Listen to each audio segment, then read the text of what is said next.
presentación. El día de hoy vamos a conversar, ¿no?, sobre lo que es el metabolismo del agua.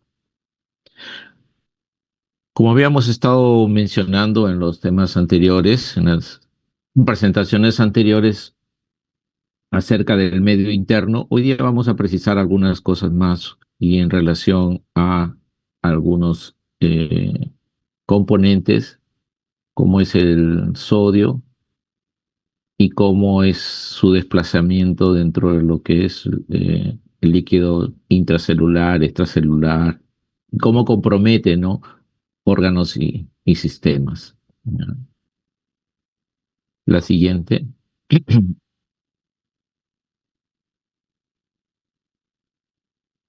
A modo de introducción vamos a decir pues que el agua como principal componente del medio interno, esto es, recuerdan que habíamos visto cómo varían las concentraciones en lo que es agua y los electrolitos, tanto en el líquido intracelular como el extracelular, ¿no es cierto? Recuerdan de la famosa fórmula 60-40-20, ¿no? El agua corporal total es el 60% y el 40% corresponde al intracelular y el 20% al extracelular, ¿no? El agua pues, es esencial para todo lo que es la homeostasis celular. Y esto se regula, como le decía, dinámicamente. Son varios gradientes, o sea, diversos gradientes, tanto osmóticos como de presión hidrostática, los que mantienen este equilibrio, digamos. Las alteraciones del metabolismo del agua derivan pues de desequilibrios entre lo que es la ingesta, o sea, los ingresos, las pérdidas, habíamos hablado también, recuerdan, de las pérdidas insensibles, los del componente de la función renal y los mecanismos hormonales, llámese vasopresina y sistema renina-angiotensina, juegan un rol muy importante para la, digamos, presentación de algunas patologías, ¿no? Cuando esto se pierde ese equilibrio, ¿no? Trastornos expresados clínicamente como la hiponatremia, la hipernatremia, deshidratación, hipervolemia, ¿no?, con sus implicancias fisiopatológicas y por ende también la connotación pronóstica de cada una de ellas. Vamos a ver pues que la hiponatremia suele asociarse a un exceso relativo de agua, ¿no? O sea, se diluye más, en este caso, el sodio, ¿no?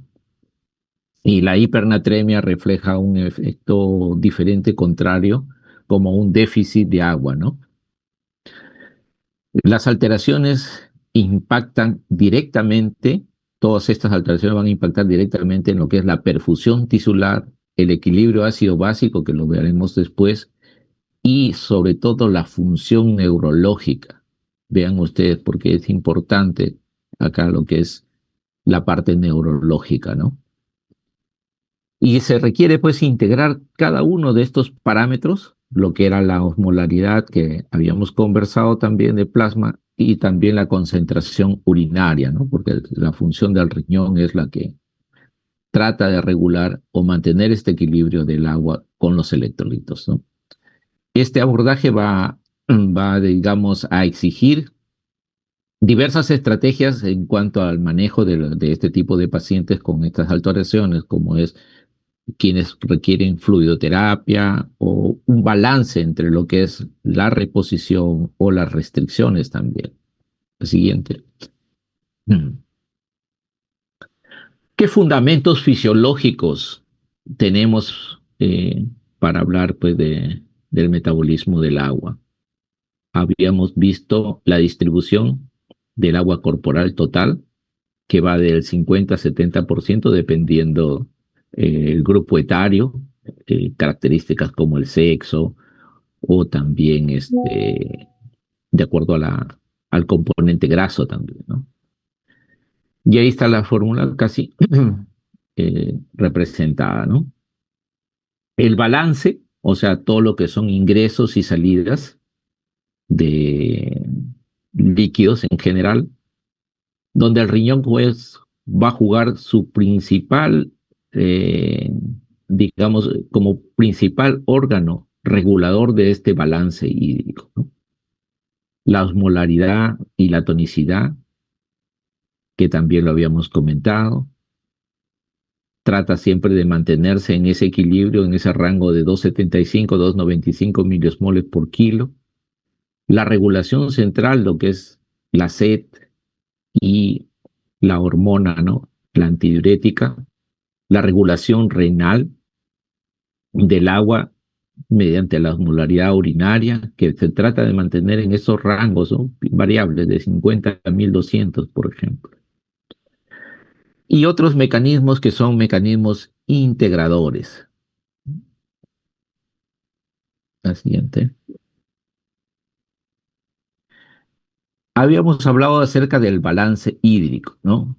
Este balance hídrico diario. Recuerdan que fue motivo también de una pregunta, ¿no?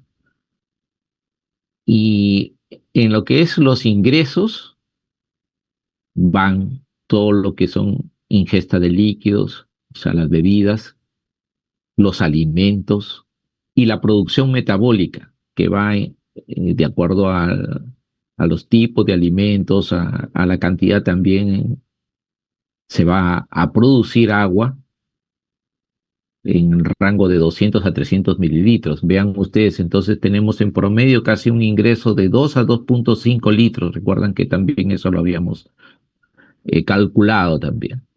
Pero por el otro lado también tenemos las pérdidas, ¿no? Y ese equilibrio entre los ingresos y las pérdidas debe mantenerse para que la homeostasis interna se lleve, digamos, se mantenga, ¿no?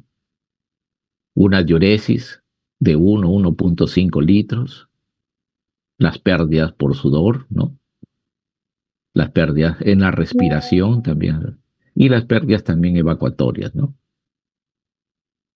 Vamos.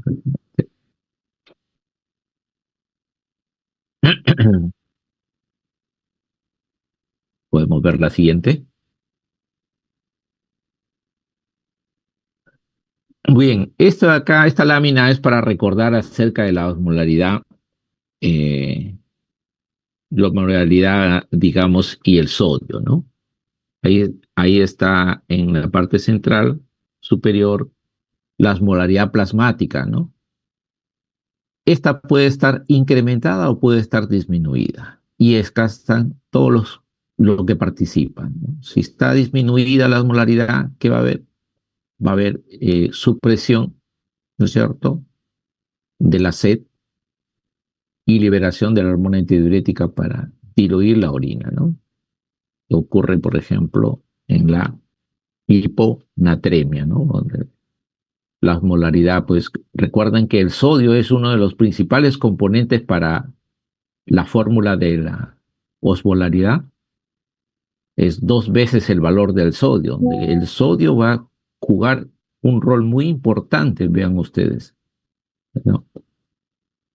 Cómo se presenta cuando está disminuida y la situación contraria cuando está aumentada la osmolaridad, o sea, a situaciones como la hipernatremia, ¿no? Vean ustedes, este incremento va a estimular, ¿no es cierto?, la sed o la liberación, pues, de la hormona antidiurética, o por el estímulo también de vasoreceptores. Todo esto va a hacer que la orina se concentre, ¿no? Entonces va a retener agua como un mecanismo de compensar en situaciones de hipernatremia. La siguiente. El control de la sed. Vean ustedes, esta tablita es una tabla resumen de todo lo que participa en diferentes situaciones, por ejemplo, como estímulo, ¿no? Cuando incrementa la osmolaridad plasmática, sube el sodio, sube la osmolaridad, ¿no? Y a nivel de los osmoreceptores, eh, estos que están a nivel de hipotálamo, ¿no? La respuesta normal es activación de la sed, ¿no es cierto? Porque hay incremento de la osmolaridad, mire, está en situación de hipernatremia, se activa la sed, en este caso la persona o el paciente va a, va a ir por ingesta de líquidos, ¿no es cierto?, como mecanismo. La alteración clínica asociada es una hipernatremia, ¿no? Si falla este mecanismo, ¿no? Este mecanismo. O sea, si no se activa fenómenos como la sed para mayor ingesta de agua y mantener ese equilibrio, sucederá la hipernatremia. En situaciones, por ejemplo, que disminuye el volumen circulante efectivo, también se activan los vasoreceptores, hay activación también de la sed y la vasopresina. El mecanismo, si no se compensa, el paciente puede entrar en hipovolemia o un shock hipovolémico, ¿no? Disminuyendo la presión, también a nivel del núcleo del tracto solitario, a nivel de hipotálamo, también debería haber un estímulo de la sed. Si este mecanismo no sucede, la alteración es obviamente una hipotensión sostenida, ¿no? Si no hay, pues, ingesta de líquido, ¿no? Y así sucesivamente. Vean ustedes, cuando incrementa la angiotensina 2, también debe haber un estímulo directo en el órgano subcornical. Este estímulo debe ser potente para la sed. Si este fenómeno no ocurre, el paciente presentará hipovolemia, ¿no? Con una activación obviamente exagerada del sistema renina-angiotensina, ¿no?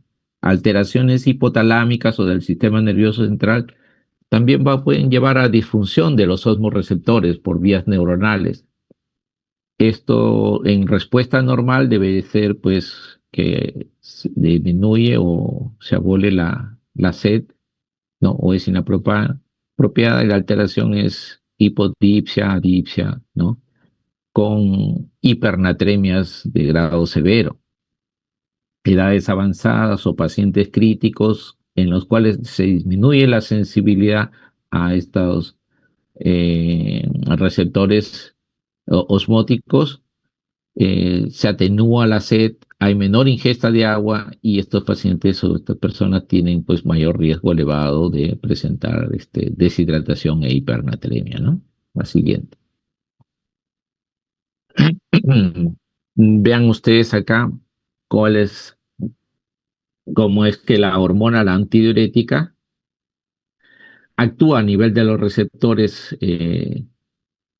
digamos, B2, y con participación de la acuoporina a nivel de los tubos colectores, va a producir una reabsorción del agua libre, ¿no? Esto es a nivel renal. Si se libera también por los vasoreceptores también, cuando hay una disminución de la volemia por allá del 10%, ¿no? Ahí viene la participación de la hormona antidiurética, ¿no? Arginina vasopresina. La siguiente.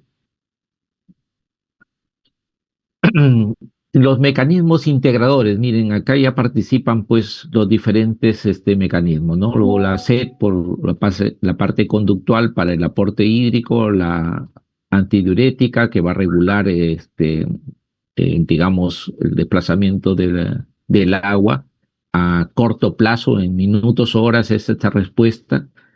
Y el sistema renina-angiotensina con aldosterona, que van a regular el volumen, pero de una manera mucho más lenta, ¿no? Que puede tomar más horas o días inclusive.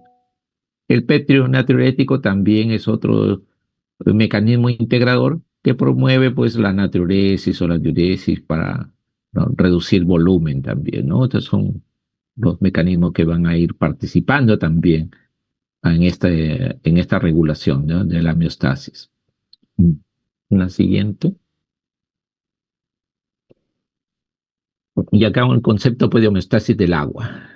Esto es que el cuerpo va a requerir, pues, mantener ese equilibrio dinámico entre lo que habíamos hablado del ingreso y así también lo que son las pérdidas. De eso se trata. Hay un pequeño cambio en la osmolaridad. Este pequeño cambio va a producir grandes ajustes entre lo que es la producción hormonal, antidiurético y también el fenómeno de desencadenar la sed, ¿no? Estas alteraciones en este sistema, digamos, van a producir estos dos grandes grupos de patología. La hiponatremia, que es un relativo exceso de agua, y la hipernatremia, que es un déficit relativo del agua, ¿no? Son los dos grandes grupos, digamos, de patologías que vamos a ver en esta oportunidad, ¿no? En la siguiente. Vean ustedes acá las alteraciones clínicas, pues, del metabolismo del agua, ¿no? Para este autor los clasifica de esta manera. Vamos a ver que estos dos grupos de la diabetes insípida y la secreción inapropiada de hormona tiroides también están incluidas dentro de los otros grupos con sus particularidades, ¿no? La, digamos, las presentaciones nos dice fundamentalmente hablar sobre hiponatremia e hipernatremia, ¿no? La hiponatremia, como su característica de hipoosmolaridad, ¿no? Exceso relativo de agua, edema cerebral, es lo que va a producir generalmente. Vean ustedes, como les decía, el sodio va a estar muy relacionado a alteraciones del sistema nervioso central. No exclusivo, pero ahí está lo dramático, sobre todo en situaciones como la hiponatremia. La hipernatremia también, ¿no? Va a alterar en general todas las células, pero el tejido nervioso es, por particularidad, uno de los más representativos, ¿no?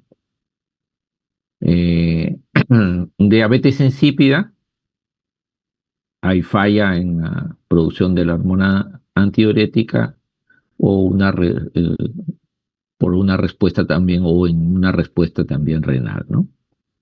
Porque hay diabetes insípida central y también la renal, ¿no? Síndrome de secreción inapropiada antidiurética, obviamente hay una inadecuada secreción de la hormona y se retiene agua libre, ¿no? En estas situaciones particulares, ¿no? También lo podemos ver ahí en alguna pincelada. La siguiente, por favor. Y bien, entonces, teniendo todo este preámbulo, ¿no? De visión, vamos a tocar entonces las patologías. La hiponatremia, que se dice que es una de las, digamos, alteraciones electrolíticas más frecuentes, como les había comentado también antes, que se observa en, digamos, en general, ¿no? A nivel hospitalario. Y se presenta probablemente con mayor frecuencia también hasta en los ancianos. Y hay que tenerlo en cuenta. Eh, Está relacionada, como les decía, pues a un relativo exceso de agua libre. Los valores del sodio de 135 a 145, por debajo de 135 hablamos de hiponatremia. Entre las causas, diferentes causas, digamos en concreto, se dirá pues que hay un exceso relativo del agua, ¿no? Digamos relacionado al sodio, ¿no? Hay más agua que sodio. De eso se trata. La mayoría de los casos se presenta como disminución en la excreción renal del agua, ¿no? O una ingesta pues continua de agua y exceso en las pérdidas urinarias de sodio también, ¿no? Generalmente ahí están digamos, los mecanismos fisiopatológicos en general. La mayoría, ¿no? Se asocia a osmolalidad baja, exceptuando, el único excepto es las situaciones de hiperglicemia, porque recuerdan que la osmolalidad era 2 veces el sodio ¿recuerdan? Y el valor de la glucosa, ¿cierto? Entre 18, ¿no? Después también va a participar también la urea en la fórmula. En cuanto a acá, por ejemplo, la secreción inapropiada antidiurética, que es también causa común de hiponatremia, pero una hiponatremia euvolémica, o sea, no varía casi el volumen, ¿no? Y acá en estos casos, por ejemplo, que es particular, sus tratamientos son escalonados, ¿no? Desde restricción de agua, algunos fármacos que se usan, ¿cierto? Algunos que todavía por lo menos no los he visto disponibles acá a nivel nacional, ¿no? Pero están descritos en la literatura. En la siguiente. Y acá la clasificación, y esto es importante tenerlo en cuenta porque la urgencia del manejo de la hiponatremia va a depender de qué nivel estoy hablando o qué situación está mi paciente, ¿no? Se habla de una hiponatremia leve, aquellos valores que van de 130 a 134, una hiponatremia moderada de 125 a 129, y por debajo de 125 se habla ya de hiponatremia grave, ¿no? Esto es en adultos, por si acaso, ya puede tener ciertas variaciones en alguna literatura, pero siempre es bueno eh, llegar en lo que se maneja más, digamos, de consenso, ¿no? Hay un consenso americano, hay un consenso europeo, y en adultos son estos los valores, ¿no? Otra de las características que hay que tener en cuenta para clasificarlo es la sintomatología. Hay síntomas que se pueden ser moderadamente graves, ¿no? Porque ya comienzan a dar alguna patología, el paciente puede empezar con náuseas, ¿no? No muchos vómitos, puede empezar con confusión, dolor de cabeza, y vómitos, puede tener un distrés cardiorrespiratorio, pero entrar en somnolencia, ¿no? Hasta que se hace anormal y profunda, puede convulsionar, entrar al coma, que son las situaciones extremadamente graves y donde realmente la acción tiene que ser de urgencia, ¿no? Y también otra clasificación es en cuanto al tiempo. El tiempo se dice que marca dentro de las 48 horas. Si está dentro de las 48 horas o antes de esas 48 horas, se habla de una hiponatremia aguda y es crónica para aquellos de 48 o más horas. Aquí hay que tener en cuenta un dato bien, bien interesante. Si yo no sé si o tengo dudas de que mi paciente lo identifico y se trate de una aguda o una crónica, mejor es tratarlo como crónica. Y lo vamos a explicar por qué. La siguiente, otro clic.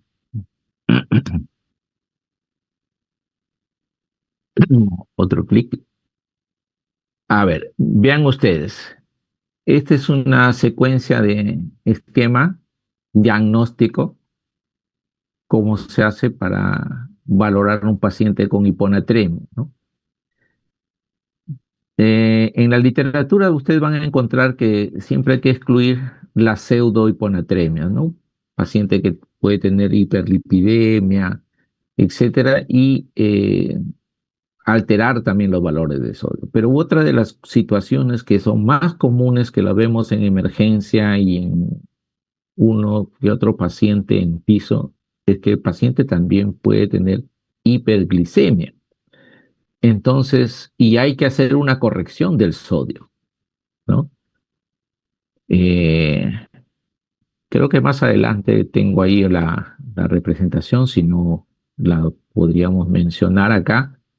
Hay una corrección del sodio, se corrige 1.6 miliequivalentes, ¿no? Es la corrección de por cada 100 miligramos de glucosa por encima de 100. Esto es, como ejemplo, para que lo podamos fijar. Si yo tengo un paciente con sodio 130, ¿no es cierto? Me viene el resultado, sodio 130. Eh, si yo no me fijo cuánto tiene su glucosa, yo le voy a creer a ese dato y voy a manejar al paciente que, bueno, digo, el paciente dice que tiene 130. Pero ¿qué pasa si su glucosa es 500, por ejemplo? Entonces la corrección debería ser 1.6 por cada 100 por encima de 100. Entonces son 400, ¿no? Porque el primer 100 lo descarto. Son 1.6 por cada 100 por encima de 100. Son 400. 400 por 1.6, o sea, 4 por 1.6, ¿cuánto sale? C por 4, 24. ¿Mm? Son 6.4. ¿Estamos? Sí, ¿verdad? Así es. Son 6.4. Ese 6.4 yo debería sumarlo a los 130, porque el valor que me está registrando, o sea, es inferior solamente por la situación de la hiperglicemia. Por eso que acá nos dice bien claro, excluir hiperglicemia. O sea, si mi paciente tiene una hiperglicemia de 500, su sodio no es los 130 que me está registrando ahí, sino sería corregido, sería 136.4. ¿Estamos? ¿Se entendió? Sí. ¿Puede repetir esa parte, Doc, por favor? Ok, ok. Así, lo repetimos con otro ejemplo. Cuando yo tengo un valor de sodio que me hace sugerir que sea mi paciente tenga hiponatremia, me dan un valor, me dicen, el paciente tiene, por decir, 132, y nosotros hemos dicho que por debajo de 134 lo definimos como hiponatremia. Pero yo tengo un valor de 132 y diría, ah, sí, pues tiene hiponatremia. Pero acá lo que me dice en este gráfico es que yo tengo que excluir de que mi paciente no tenga hiperglicemia. Entonces, suponiendo que mi paciente tiene 132, pero su glucosa está en una glucosa, por decir, de 400, la recomendación es que yo tengo que corregir ese valor de sodio, porque ese valor de sodio no es el sodio real. Hay que hacer una corrección al sodio en relación al valor de la glucosa. Eso es lo que nos está recomendando acá. Entonces, la fórmula, nuevamente, por favor, anoten o corrijan si que han copiado mal, es 1.6 miliequivalentes por cada 100 por encima de 100. Por cada 100 por encima de 100 miligramos por decilitro de glicemia. Entonces, si mi paciente tiene 400 de glicemia, ¿no es cierto? Serían 3 veces, se repite el 100 por encima de 100, ¿no es cierto? Ese 3 lo multiplico por 1.6, ¿cuánto me sale?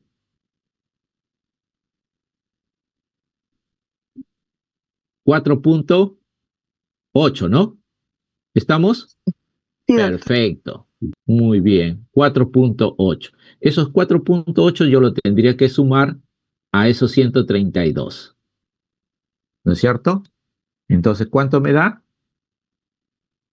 Me da que su sodio corregido, porque es el sodio corregido, de acuerdo a la situación de este paciente, sería 136.8, ¿no?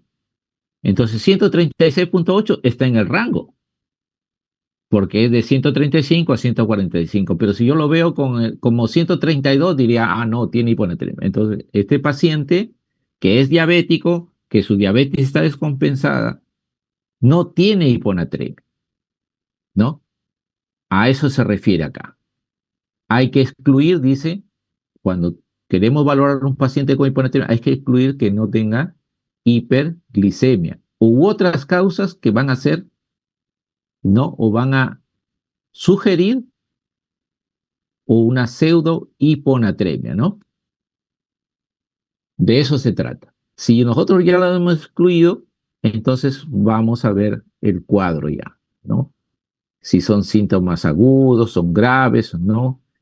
Y acá nos recomienda medir la osmolaridad, o sea, también la osmolaridad se mide o sí, urinaria, y de acuerdo a estos valores, obviamente se va a seguir la secuencia para poder determinar pues, un diagnóstico mucho más preciso, ¿no? Suponiendo que la osmolaridad urinaria es menos de 100 milismoles por kilo, hay que considerar polidipsia primaria, bajo consumo de solutos, qué sé yo, etcétera, ¿no? Si es mayor de 100, se está concentrando el sodio urinario, ¿no? Si hay bajo volumen, tenemos acá diferentes patologías, desde la falla cardíaca, cirrosis, síndrome nefrótico, ¿no? Podría ser un cuadro diarreico, tercer espacio, exceso de diuréticos, etcétera, ¿no? Y otros, si digamos, en el grupo de mayor de 30 milosmoles por litro, también o es efecto diuréticos o una enfermedad renal, ¿no? Entonces lo vamos valorando en qué grupo se encuentra, digamos, la patología asociada para mi paciente, ¿no? De eso se trata más o menos este esquema. La siguiente. En el algoritmo diagnóstico, yo voy a ver a mi paciente, si mi paciente es eubolémico, o sea, su bolemia está normal, si su paciente está hipovolémico, o sea, hay signos de deshidratación, o si mi paciente está hipervolémico. Y vean ustedes, miren, si está hipovolémico, ¿cómo estaría la relación entre agua y sodio? Si bien es cierto, se pierde, ¿no? Agua, pero también se pierde sodio y probablemente la pérdida de sodio es mayor que el agua y por eso termina, ¿no? O sea, termina deshidratado y termina también hiponatrémico. Casos diuréticos, hipoaldosteronismo, ¿no? Diuresis osmóticas, etcétera, ¿no? En casos de eubolemia, digamos que el sodio está normal, pero relativamente hay más agua y eso diluye el sodio. Insuficiencia suprarrenal, hipotiroidismo, efecto de algunos medicamentos, fármacos, ¿no? Y síndrome de secreción inadecuada de la hormona antidiurética, que ya lo habíamos visto adelante, ¿no? En situaciones de hipervolemia hay más agua, hay también más sodio, pero hay más agua que sodio. Síndrome nefrótico, insuficiencia cardíaca, pacientes con cirrosis, enfermedad renal crónica, ¿no es cierto?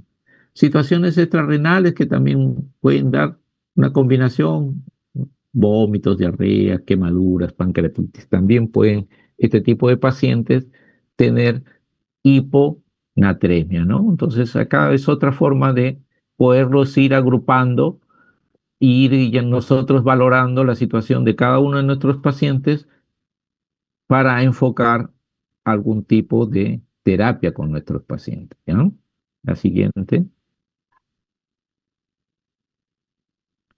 Entonces, en reglas generales, ¿no? Acá trata de, digamos, resumir un poquito, ¿no? Cómo hacer un manejo. Eh, la reanimación o la reposición, porque se hace una reposición electrolítica en todo caso, también de acuerdo a la urgencia, ¿no? Si tenemos un paciente con síntomas neurológicos importantes, entonces amerita pues toda una urgencia del manejo. Y acá nos habla pues de las velocidades de reposición, por ejemplo, del sodio, ¿no? 1 a 2 mil equivalentes por litro por hora, ¿no? En ese rango. Y si es más crónica, la velocidad es menor. En general, la recomendación está no excederse más allá de 10 a 12 mil equivalentes dentro de las 24 horas. La complicación es la, digamos, cipromielinitis pontina, ¿no? O desmielinización osmótica, que es el término que actualmente más se usa, ¿ya? Estos pacientes que, digamos, se pueden presentar con situaciones como convulsiones o en estado de coma por la velocidad de descenso también del sodio, ¿no? O por debajo de valores de 125, 120, ¿no?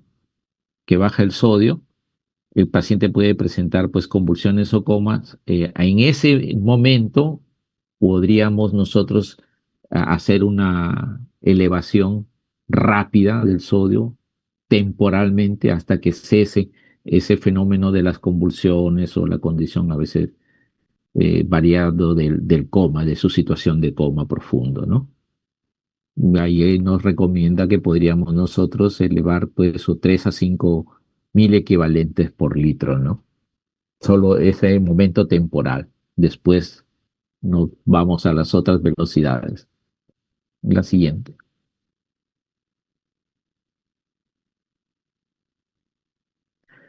Miren, acá tengo una fórmula y acá nos vamos a detener un poquito. Me gustaría que cojan papel, lápiz, inclusive hagan este ejercicio, porque esto les va a ayudar en los diferentes casos que ustedes puedan tener de pacientes con situación aguda, ¿no? Y, y nosotros necesitamos pues reponer de manera rápida. ¿Ya? La fórmula de Adrugué Marías es eh, muy práctica para usar, ¿no es cierto? Y acá pues emplea pues los cambios de sodio sérico, ¿no? Una solución que yo deseo infundir, ¿qué voy a usar?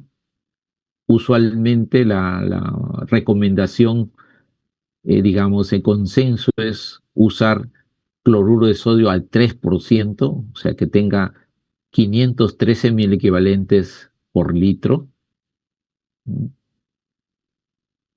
Eh, esta solución es la solución que se emplea para reposiciones rápidas, ¿no? Una de las más estándar que se usa para reposiciones rápidas. Y vean acá el ejemplo. Se trata de una paciente mujer, 60 kilos, sodio 115. Este es sodio real.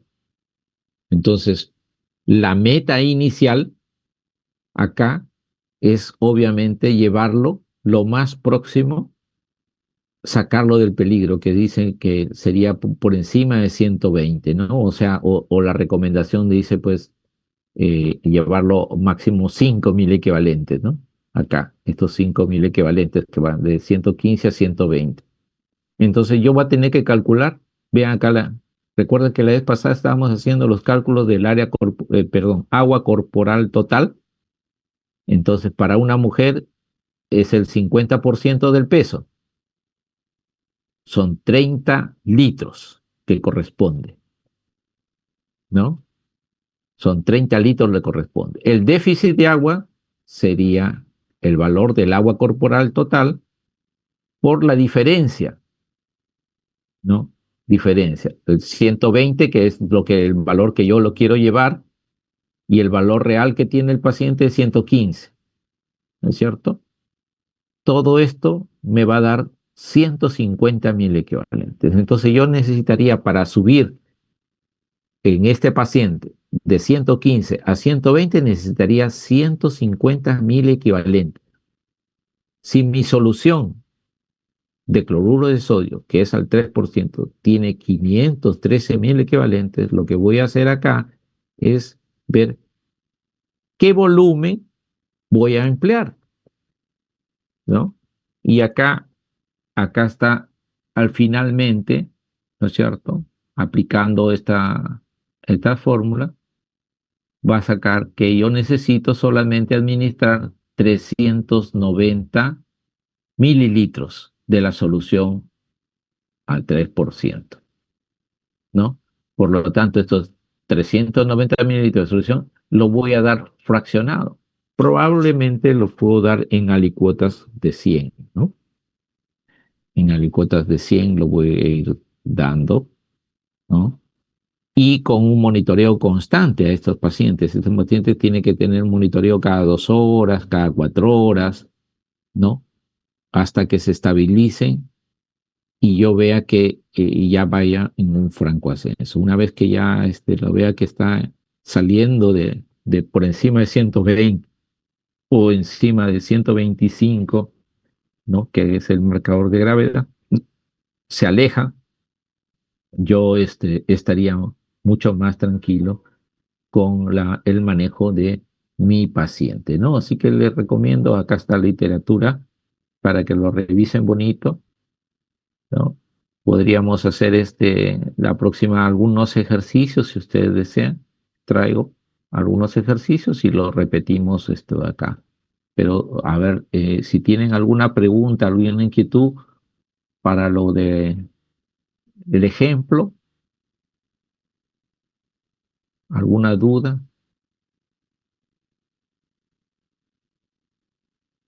¿Sí se entendió? Sí, doctor, eso es lo que en la parte en la que utiliza la fórmula, Sí. le pone un B mayúscula, que supongo que es de Ah, volumen, ¿no? ajá. La B es el volumen. Sí, acá habla la variación del sodio, ¿no es cierto? La variación del sodio y es acá por volumen, ¿no? Entonces, es 30 más uno por los 30 litros del agua corporal total, o sea, la diferencia, el diferencial, acá está la fórmula, el cambio de sodio. Esta es la fórmula, ¿no? Casi, o acá, perdón, ¿no? La solución de sodio infundido es 513, ¿no? Esta es la que vamos a infundir. El sodio sérico es los 115. El área corporal total más uno, ¿no? Nos salió 30 más uno, es acá. Entonces, esta variación, este cambio de salto de sodio, está acá. Y es por el volumen. ¿Cuánto de volumen voy a requerir? Entonces, acá me da 300, esta resta, perdón, me da 398 entre 31, que sale casi 12.5 por volumen. Entonces, ¿cuánto es el volumen que necesito? El volumen que necesito, la delta de sodio es 5, ¿no? Yo le he marcado que va a ser 5, ¿no? Queremos solamente una delta de 5. Este delta es 5. Entonces, 12.5 lo pongo acá, o sea, delta 5 digamos, dividido entre 12.8, me va a dar el volumen. Y el volumen es 0.39 litros, que son 390 mililitros. ¿Estamos? Sí, doctor, ahora sí, gracias. ¿No? Y ahora se entendió un poquito mejor, ¿no? Es una aplicación de las fórmulas nada más, un poquito de recordar la matemática. Pero de esta manera yo saco la cantidad que le voy a dar, pero no lo voy a pasar, como le digo, todo directo, sino le voy a pasar en alicuotas. Generalmente son alicuotas de 100. Le paso 100, ¿no? Otro 100, otro 100 y el último le pasaré 90, ¿no? Pero voy más o menos secuencialmente, bien, ¿no? Lo otro es que lo pase en infusión, digamos, en 4 horas, qué sé yo, ¿no? Para que vaya casi como 100 por hora, ¿no? Y lo voy viendo. Como le digo, esto es un cálculo y yo voy a monitorizar mi paciente. Monitorizo a mi paciente para ver cuál es la tasa que va ascendiendo y lo ideal es que con estos, en promedio, estos 3 hasta 5.000 equivalentes que voy a hacer del salto, se estabilice mi paciente. O sea, si el paciente está convulsionando por el efecto de la hiponatremia, esto es parte de su manejo. Una vez que se estabiliza, yo recién disminuyo mi velocidad de infusión. ¿Ya? De eso se trata. Inclusive, por ejemplo, si el paciente está en coma, también yo tengo que alejarme por encima de 120 o de 125 de ser lo ideal, ¿no? Hasta ahí se entendió, ¿no? Entonces podemos decir que el volumen va de acuerdo al número que yo quiero corregir, ¿no? Que en este caso sería Así 5.000 es, equivalentes. pero como le digo, en el caso severo, yo debo corregir inicialmente 5, pero en las 24 horas no debo pasarme de 10 o de 12. ¿Se entendió ahí? ¿O Sí, lo sí, doctor. repito? No, sí, entendió. Perfecto. Seguimos entonces.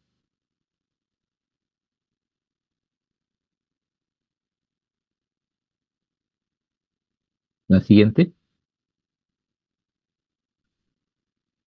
Vean ustedes acá, esta tablita nos da pues las diferentes opciones de manejar a un paciente de acuerdo a la condición de hiponatremia, ¿no? Habrá pacientes en los cuales se tenga que hacer restricción del líquido, ¿no? Eh, Disminuimos la ingesta de agua, eso hace que normalmente el paciente mismo concentre el agua. También nosotros, si nosotros somos los que estamos ofertando más líquidos o soluciones hiponcóticas, que puede pasar a veces en los pisos, entonces hay que restringir eso y dar soluciones, digamos, más isosmolares o, digamos, hiperoncóticas, ¿no? Dependiendo de la situación. De eso se trata. Mm. Algunas recomendaciones que también dicen que podemos darle, pues, si el paciente todavía, o sea, su hiponatremia no es tan severa, todo, lo permite, podemos usar, pues, sal, ¿no? Vía oral, ¿no? Que también da cierta eficacia, ¿no? Hay presentaciones de cloruro de sodio vía oral. Lo otro es solución salina, pues, obviamente, pues, que sea por deshidratación, ¿no? Y corregimos la hipovolemia con solución salina, ¿no? Pero el más efectivo, el más eficaz es la solución salina al 3%. La solución salina normal, o conocida como 0,9%, ¿no? Es el famoso cloruro de sodio. Y la otra es la solución hipertónica de 3%, que también, como le decía, es lo más eficaz, pero da mínimo volumen, ¿no? Y se usa pues en aquellos pacientes pues que tienen a veces están con sobrecarga inclusive de volumen, ¿no? Pero siempre en cuando hagamos estas correcciones no olvidemos la monitorización. Tenemos que estar estrecho en la monitorización del paciente. No quiere decir que yo le empiezo, me voy, regreso. No, no, tengo que estar monitorizando a mi paciente, ¿ya? De eso se trata con hacer estos cambios. A veces, si el paciente está pues sumamente diluido por el exceso de agua, usamos diuréticos, ¿no? Que eliminen pues más agua que sodio y de esa manera se concentre más el sodio, ¿no? Los bactanos que les decía, en algunas situaciones también está descrito en la literatura y lo recomiendan, ¿no? Van a producir pues excreción de agua libre, ¿no? Tiene acción en los receptores B2. Urea también, se ha visto, ¿no? Que en algunas situaciones también usan urea de tal manera que desplace e incremente la excreción de agua libre, ¿no? La siguiente, a ver.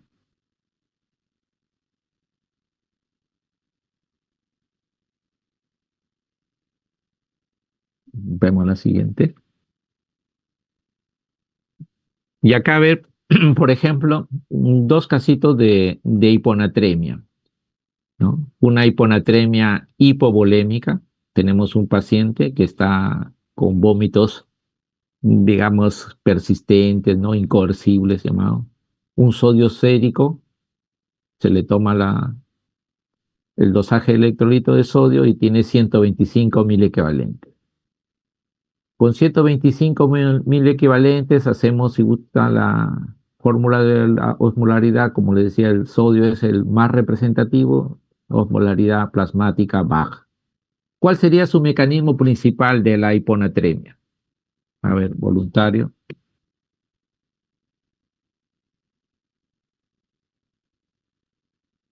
¿Puede ser extrarrenal, doctor? De hecho que es extrarrenal, porque está vomitando, ¿no?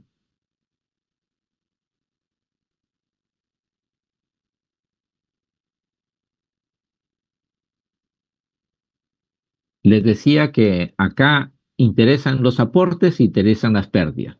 Acá sería una hiponatremia por pérdida, ¿no es cierto? ¿Estamos?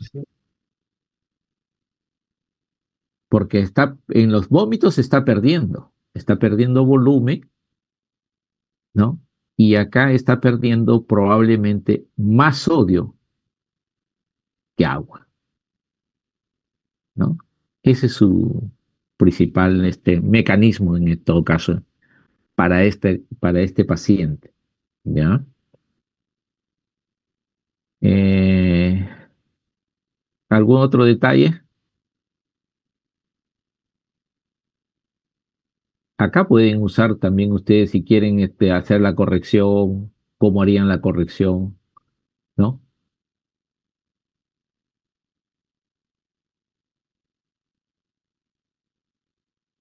¿Qué diríamos acá, por ejemplo, cómo haríamos la corrección de este paciente? Pero falta el peso, doctor. ¿Ah?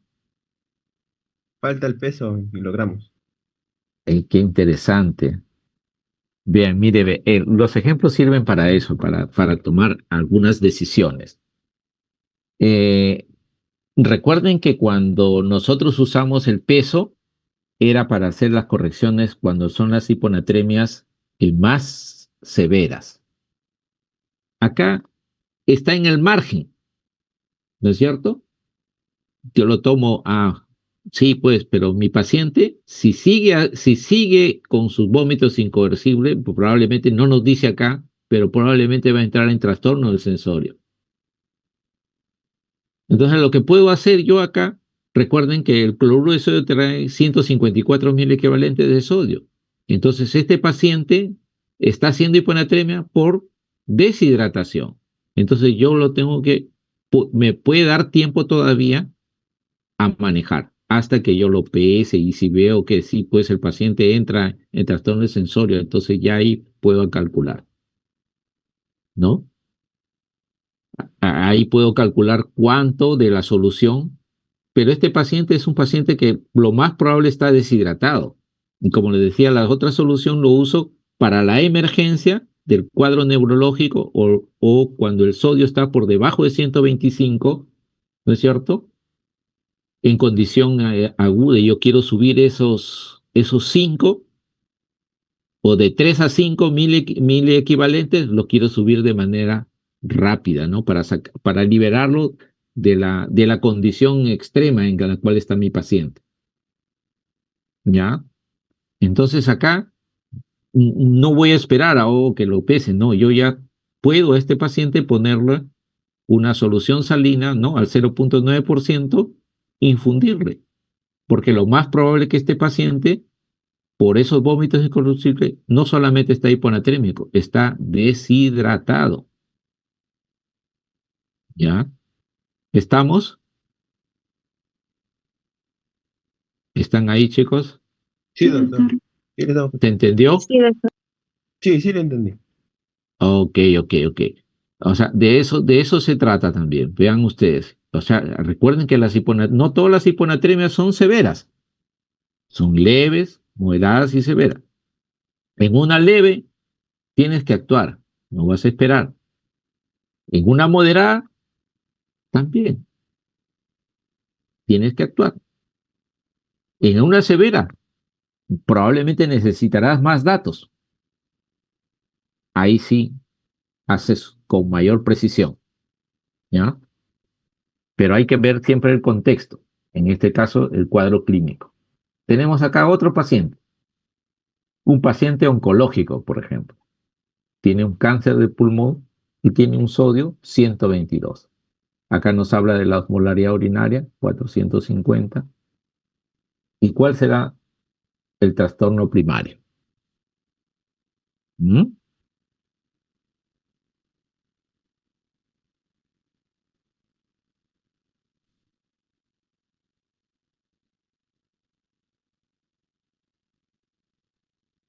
Eh,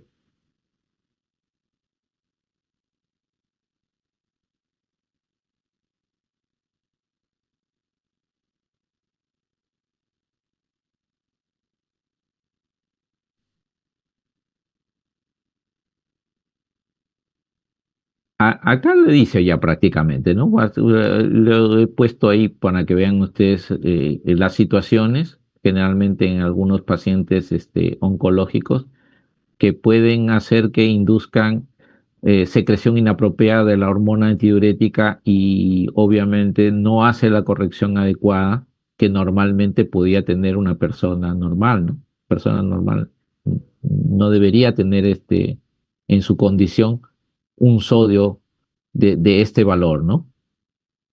De este valor, ¿no? Si no existe ningún otro factor, ¿no? Pero hay unas patologías, como en este caso la patología oncológica, que puede llevarlo a ser, ¿no? Un sodio.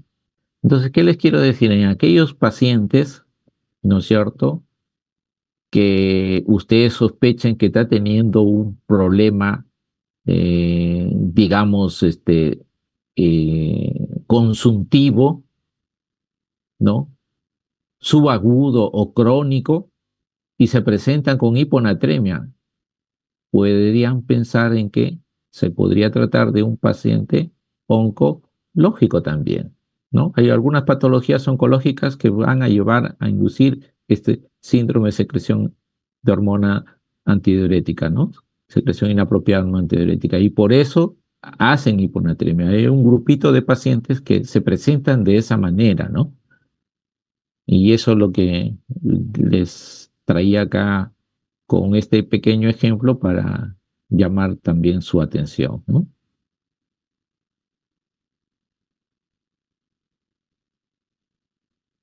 A ver, el siguiente.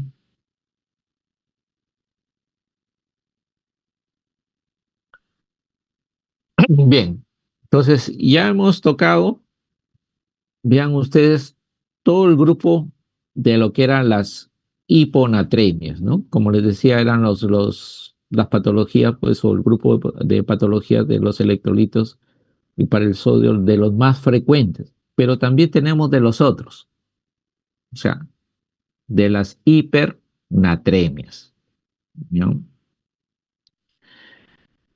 Aquí hablamos de un déficit de agua, ¿bien? El mecanismo es pérdida de agua libre, o sea, paciente no ingiere o no se le está aportando la cantidad necesaria de agua. Paciente puede tener diabetes insípida, pueden tener exceso de pérdidas insensibles como no o condiciones iatrogénicas que hacen que estos pacientes terminen, pues, en esa condición de hipernatremia, ¿no? ¿Quiénes son más susceptibles? Los ancianos también, ¿sí? O enfermos en los cuales, pues, el trastorno del sensorio o la condición neurológica hace que disminuya, pues, el mecanismo de la sed, ¿no? Estos pacientes usualmente, pues, son subdiagnosticados, sobre todo en áreas críticas, ¿no? Cuadro clínico, paciente, pues, que tiene sed, está aletargado, está débil, eh,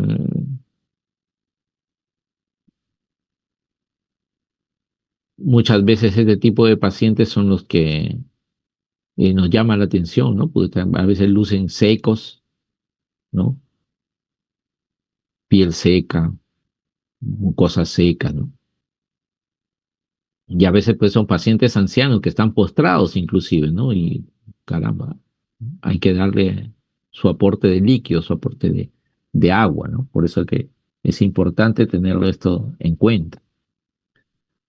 La hipernatremia también puede ser aguda y grave y puede pues tener una corrección también más rápida a veces que crónica, ¿no? Se debe corregir también lentamente, de 10 a 12 milimoles por 24 horas, salvo algunas excepciones, ¿no? Hay muy pocas excepciones en las cuales echamos mano a, a, a extremos, como se dice, ¿no? Extremos. Por eso es que hay que estar a veces con el paciente, pero en general ya tenemos que tener en cuenta que las variaciones del sodio o los saltos de sodio, que es lo que usualmente se menciona, no deberían ser más allá de 10 a 12 mil equivalentes en 24 horas. ¿Por qué?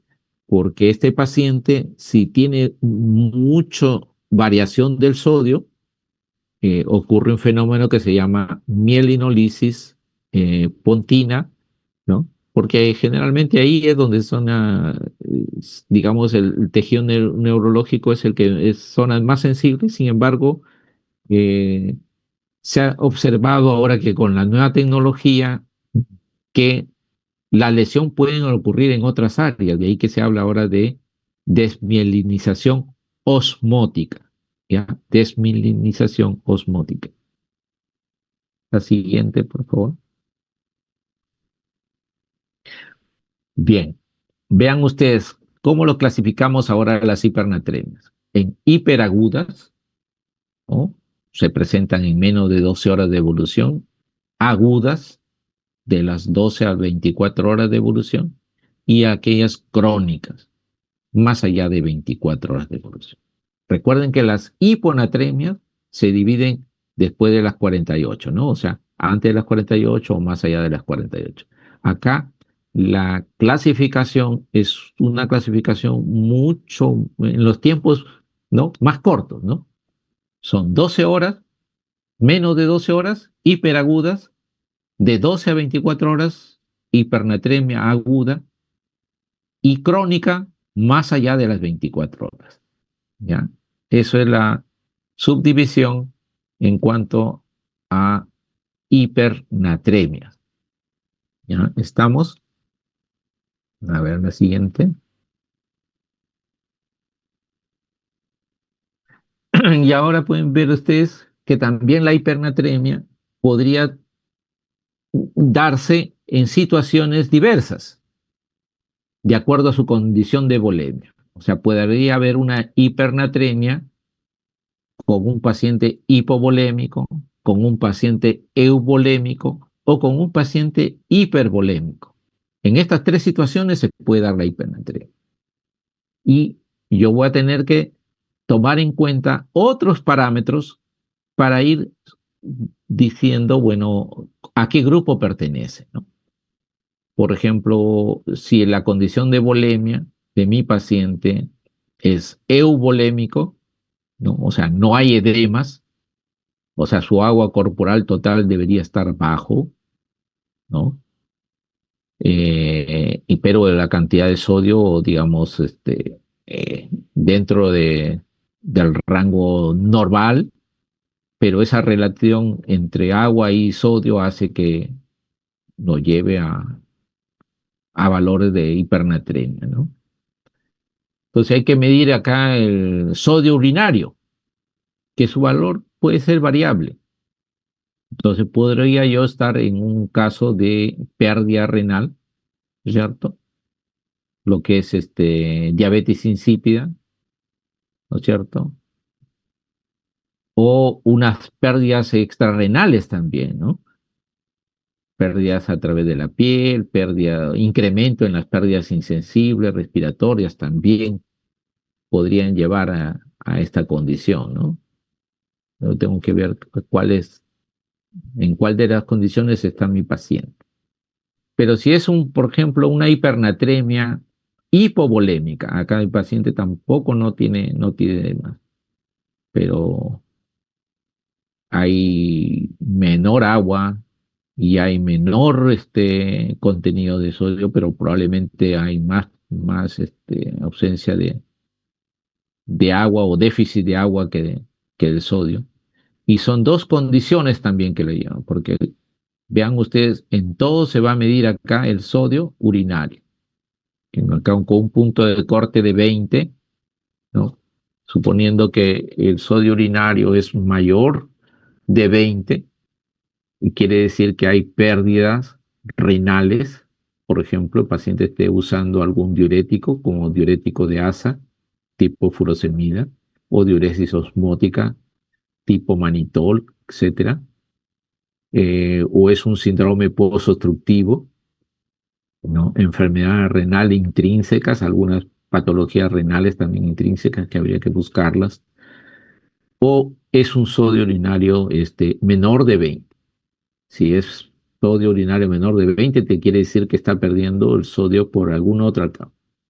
Por ejemplo, se trata de un paciente quemado, paciente que tiene fístulas, tienen diarreas, ¿no? O este, cualquiera de estas situaciones, ¿no? Y al otro extremo vamos a tener a otro grupo de pacientes, por ejemplo, en condición de hipervolea, ¿no? En condición de hipervolea.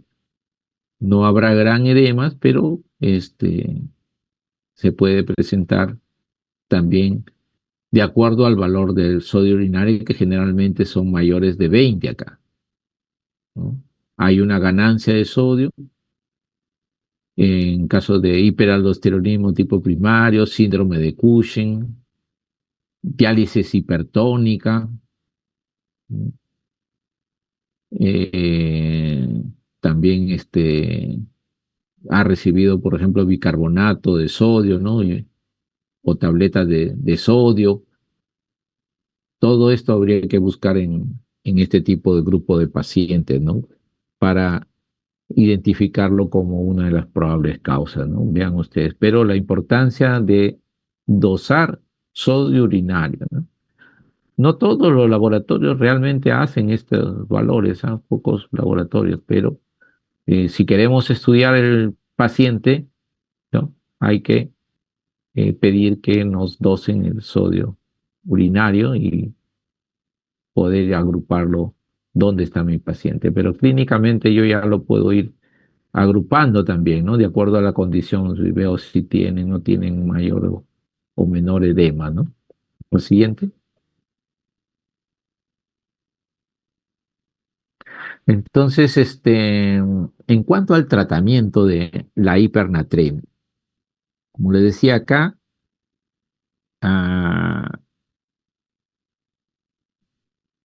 hay que reducir las pérdidas de agua, ¿no? Porque el paciente podría estar perdiendo más agua que lo normal, o lo pierde agua como agua, pero sin electrolitos, ¿no? Como por ejemplo, le decía la vez pasada, estos casos de diabetes insípida de tipo central, como ocurren a veces en la muerte encefálica, ¿no? Pacientes hacen unas grandes poliurias, más de 200, 250, 300, 500 de volumen por hora, ¿no? Una orina clara. Y entonces, como pierden más agua que sal, todo se concentra y hacen pues una hipernatremia, ¿no? Yo he visto hipernatremias hasta 180, 180 y tantos que hay que estarlo manejando, hay que corregirlo, porque en esa condición es obviamente más complicaciones, tanto intraoperatorias como postoperatorias para ese paciente, ¿no? Que va a ser trasplantado, ¿no? Con esos órganos. Eh, Corrección del déficit de agua, hay que hacer una corrección, para eso hay que calcular cuál es el déficit de agua, ¿no? En pacientes estables y asintomáticos, la reposición obviamente podría ser vía oral, ¿no? Y eso hay que tenerlo en cuenta, porque si el paciente todavía puede ingerir, recuerden que tenemos mucha área de superficie a nivel intestinal que puede hacer el mecanismo, ¿no?, de absorber lo que necesita y obviamente mantener ese equilibrio, ¿no? Entonces lo usamos nosotros también. Aun cuando el paciente no pueda ingerir la vía oral, lo usamos nosotros porque pacientes pueden estar con sonda. Entonces usamos nosotros las correcciones también, ¿no?, de las hipernatremias con soluciones, ¿no?, tipo agua libre por sonda nasogástrica. Se usa, las usamos en el pacientes críticos, ¿no?, pacientes que están intubados en máquina, todo, pero están con sonda, preferimos usar ahí.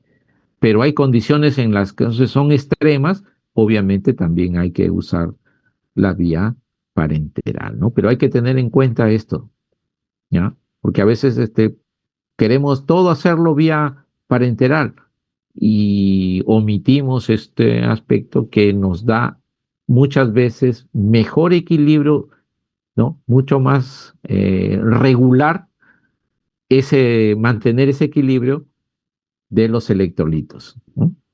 Así que no nos olvidemos siempre de tenerlo esto en cuenta, ¿ya? Siguiente. Y acá está otro esquemita, vean ustedes, de la hipernatremia. Veamos si hay pérdida de agua y de sodio, ¿no?, de ambos. El paciente puede estar hipotenso. Es como decir, ¿cómo? Me acuerdo, esa era una pregunta también que fue motivo hasta de examen, ¿no? Decía, tengo un paciente con hipernatremia, ¿no? Una hipernatremia, y te da el valor ahí por decir 160, ¿no? Pregunta de examen era. 160 decía eso. Pucha, que decía, oh, ¿cuánto de agua libre van a pasar? Dice, y te decía ahí, ¿no? Pero el paciente súbitamente presenta shock y te ponía ahí. ¿Qué le administro? ¿No? Le administro albúmina, le administro dextrosa, le administro, eh, qué sé yo, eh, hidroxietil starch, o le administro solución salina fisiológica. A ver, ¿quién me dice cuál es la clave?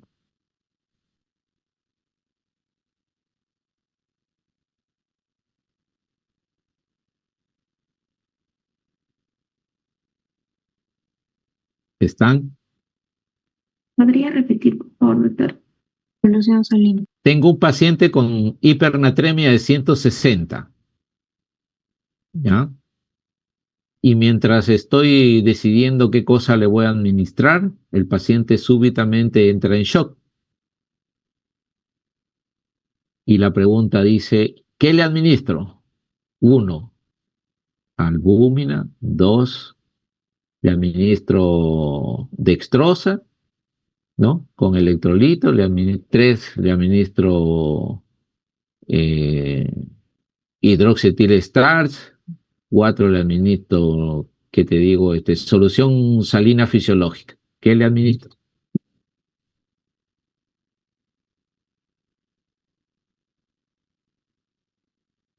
Solución salina fisiológica.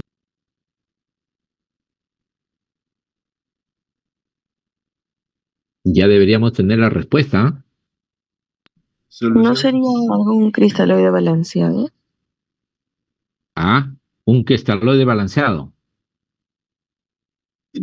¿Sí?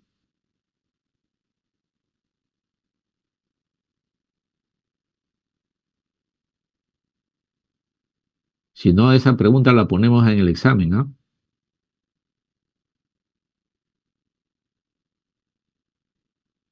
¿Qué dicen? Solución salina fisiológica.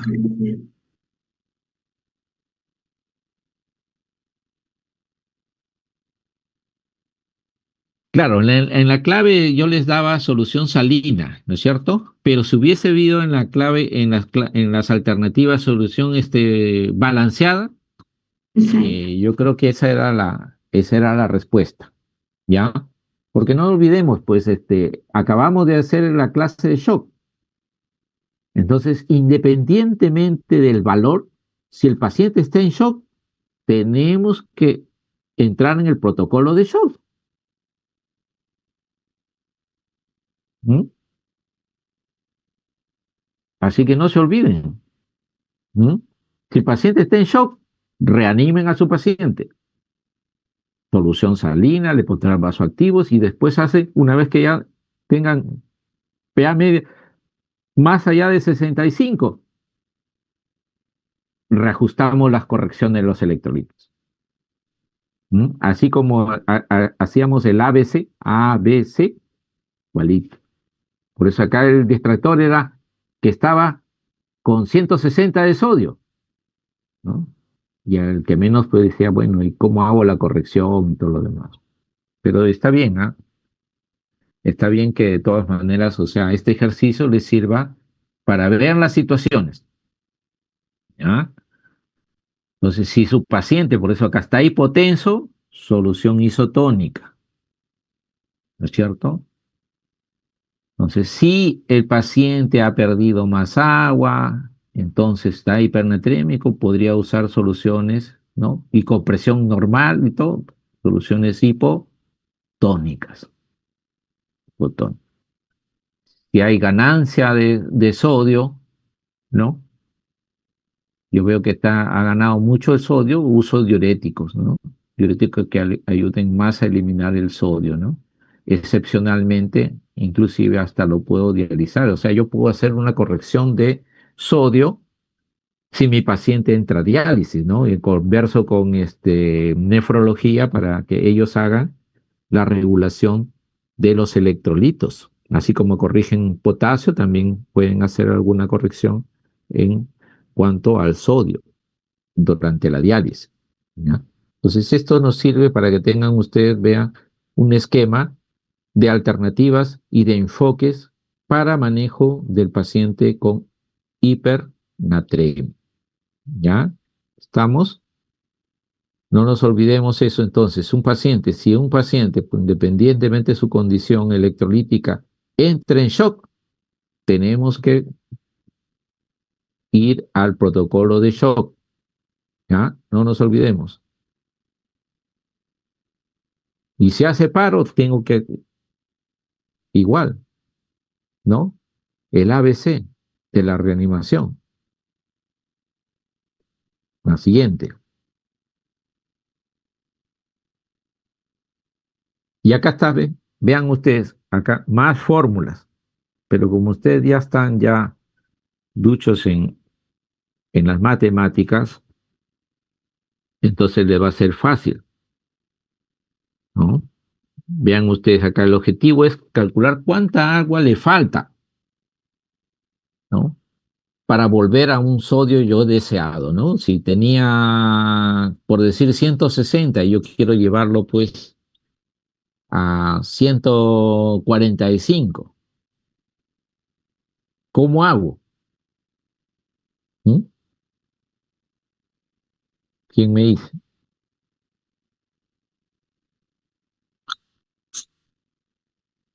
¿Puede repetir los valores, por favor? Si tengo un paciente con 160.000 equivalentes de sodio y quiero llevarlo a 145, ¿cómo hago? Casi es el paciente que acá, varón 70, mira, tiene 160.000 equivalentes ahí. Acá en esta fórmula estamos calculando el agua libre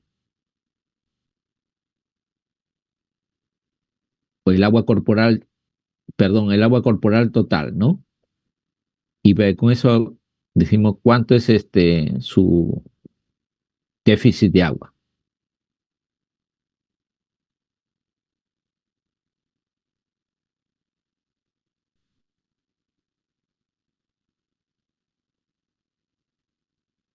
Un momento, doctor, un momento. ¿Perdón?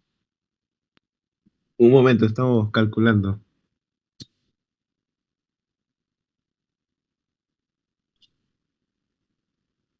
Sí, lo mismo que 4.34. ¿De qué cosa has sacado tú ahí?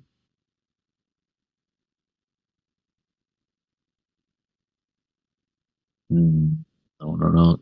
Creo que hay hay un error. Mira, ve.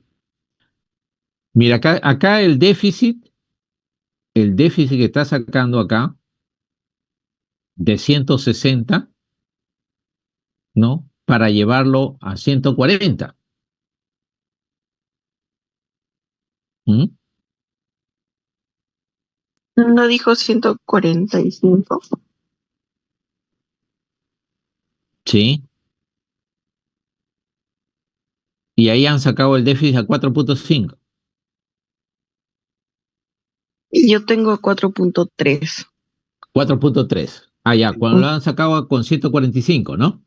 Sí, sí, sí, doctor. doctor. Sí. Ya 145. está. Ya. Pero ya, ¿eso cómo hago? Perfecto, ya sacaron el déficit, ¿no es cierto? Aplicando la misma formulita, pero con otro valor y ya sacaron el déficit. Ya, acá yo tengo, por ejemplo, para este paciente, tengo un déficit de 6 litros. ¿Y qué hago?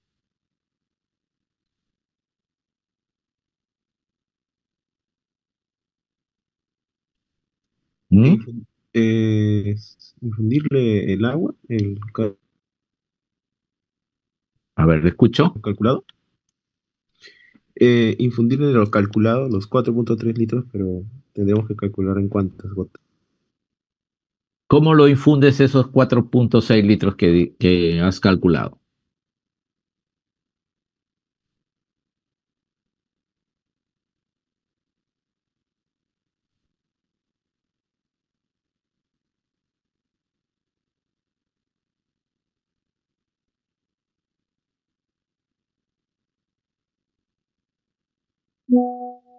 ¿Cómo lo hacemos? Recuerden que ya les he dado el tip, ya. 2 láminas antes está.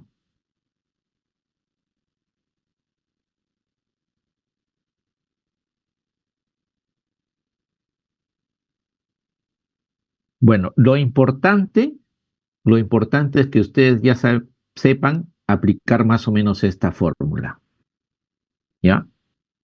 Sepan aplicar esta fórmula para el cálculo, ¿no?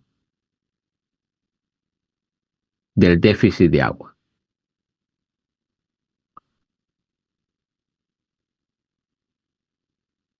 ¿Quién me puede seguir para hacer un cálculo semejante? A ver,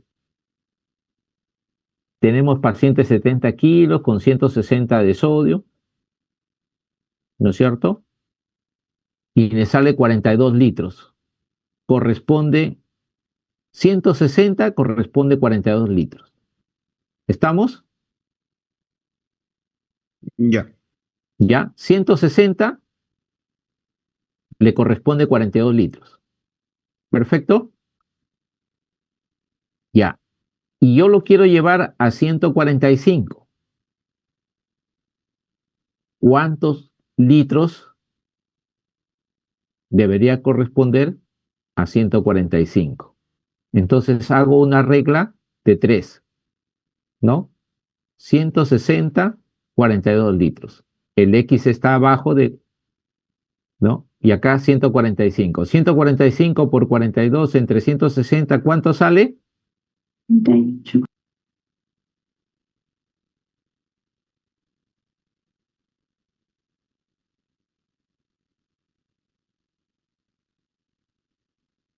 Mm, 38.06, doctor. 38.06. Y le resto de 42 menos 38.06, ¿cuánto es la diferencia? 3,20. 3.9. 3.4. Ah, 3.9. casi 4 litros, ¿no? Sí, Casi 4, sí, 3.93. Por eso, casi 4 litros. O Sí, sea, matemáticamente redondeado casi 4 litros. 4 litros. ¿Así? Que es, que es casi lo que ustedes sacaron en el déficit con 145, ¿sacaron cuánto sacaron? 3.85 4.3. creo. 3.4. 3.4 era. ¿Ah? 2.4. 3.4. 3.4. Casi próximo, ¿no? Sí, un poco. Sí, sí. Relativamente próximo. Ya. Ya. ¿Y por qué les hacía más o menos eso? Porque en la práctica, mm, casi no lo empleamos esta fórmula así, sino lo calculamos así. ¿Por qué? Sobre todo cuando el paciente, recuerden que yo no le voy a poner todos estos 6 litros, por ejemplo, o estos 4 litros, no lo voy a poner el primer día, sino yo hago un estimado. De esto, yo tengo que calcular el 50. Por ejemplo, acá, yo le he calculado 6 litros, yo no le voy a reponer los 6 litros. De esto, yo repongo solamente 3 litros las primeras 24 horas. ¿Ya? Las primeras 24 horas repongo con 3 litros. Entonces, cómo lo reparto esos 3 litros? Suponiendo yo por la vía enteral, le doy 1 litro, pues, ¿no? O le puedo dar 1,5 litros si quieren. ¿Mm? Por vía enteral. Si tengo una sonda, mi paciente le puedo dar 1,5 litros. Y el otro 1,5 litros le doy endovenoso. Aparte de sus requerimientos basales, le voy a ofertar más agua. Sus requerimientos basales, recuerdan que le dijimos la vez pasada, era más o menos 30 por kilo, ¿no? De 25 a 30 por kilo. Para un paciente de 70 kilos, sus requerimientos basales son 7 por 3, 21, son 2 litros. 2 litros le debería dar de agua, o sea, como destroza, porque necesito darle calorías, ¿no? Recuerdan que son 100 calorías que como mínimo en promedio debería tener, ya, le puedo dar destroza al 5%, ¿no? Entonces le doy 2 litros. Pero quiero darle 1 litro más vía endovenosa, ya no le doy los 2, le doy los 3, pues le doy 3 litros. Y ahí le estoy dando más agua. Ahora, de eso le tengo que dar lo mínimo de sodio, porque acá como mi problema es que este paciente tiene hipernatremia, tengo que darle lo mínimo de sodio. Y lo mínimo de sodio era 1 mil equivalente, ¿no? Porque tengo que darle sus requerimientos mínimos basales. Lo mínimo le puedo dar 1 mil equivalente. 1 mil equivalente son 70 mil equivalentes. ¿Cuánto tiene una ampolla de hipersodio al 20%? Tiene creo que 68, 69 mil equivalentes, ¿no? Matemáticamente, con fines prácticos, casi los 70. O sea, tendría que tener una ampolla dividida, ¿no? Como mínimo. Le pongo, por cada dextrosa, le puedo poner media ampolla si deseo. Si yo estoy funcionando bien, mi riñón se está funcionando bien, el exceso lo va a ir manejando, ¿no es cierto? Lo va a ir manejando. De eso es más o menos se trata. ¿Mm? Y yo voy a dar mi recorrimiento, o sea, mi aporte, lo voy a dividir entre parte endovenosa y la otra parte se lo doy por vía enteral, por ejemplo. Porque no voy a usar los 6 litros, sino le voy a dar el 50%. ¿Ya? El 50% se corrige en las primeras 24 horas y el otro 50% en las siguientes 48 horas o en los siguientes días. Y voy a hacer nuevos cálculos. ¿Mm? Realmente acá este cálculo está hecho a 140 con fines de ejercicio, pero usualmente nosotros lo llevamos al límite superior, ¿no? Que sería 145. Ahí, o sea, por eso que saldría como 4 litros, ¿no? Entonces, si le doy o 3,800, como 4 litros. Entonces, De esos 4 litros le voy a dar 2 litros, ¿no es cierto? Le doy 1 litro o 1,5 litros por vía enteral y el otro medio litro, o si quiero hasta 1 litro, le puedo dar por vía endovenosa, ¿no es cierto? En soluciones hipoencóticas. Entonces, más o menos, de eso se trata más o menos la corrección, ¿no? O sea, yo hago mis cálculos y con eso me voy a ajustar para manejar a mi paciente, pero no hago la corrección total de lo que he calculado, no lo hago en el primer día, sino lo voy haciendo secuencial. A eso se refería en este caso. ¿Ah? ¿Alguna pregunta, alguna inquietud?